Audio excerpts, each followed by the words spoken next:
ரமலான் வந்தும் எனது கஷ்டங்கள் தீரவில்லை, ரமலான் வந்தும் எனது பிரச்சனைகள் தீரவில்லை என்றால் நான் குர்ஆனோடு தொடர்பை ஏற்படுத்தவில்லை. அன்புக்குரிய சகோதரர்களே, குர்ஆனோடு மாற்றீடு தொடர்பை ஏற்படுத்துங்க. அப்ப எனவே நேரத்தை விரயப்படுத்தாம குர்ஆனை ஓதுங்க. தாய், பிள்ளைகள், சகோதரிகள், தந்தை எல்லாரும் கேளுங்க.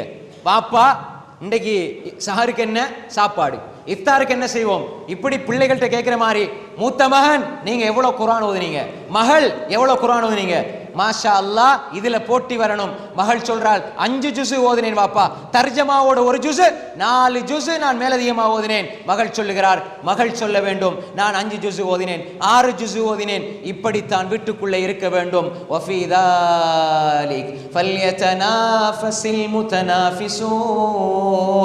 போட்டி போடுறேன்னா இதுல போட்டி போடுங்க. நீங்க ஏதாவது ஒண்ணுல போட்டி போட நினைச்சா நன்மையில போட்டி போடுங்க.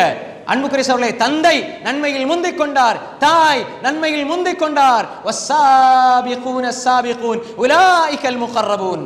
முந்தியவர்கள் முந்திக் கொண்டார்கள், அவர்கள் அல்லாஹ்வின் நெருக்கத்தை பெற்றவர்கள். அல்லாஹ்வுடைய நெருக்கத்தை நோம்புல பெறணும். நேரத்தை விரயமாக்காதீங்க, குர்ஆனை ஓதுங்க.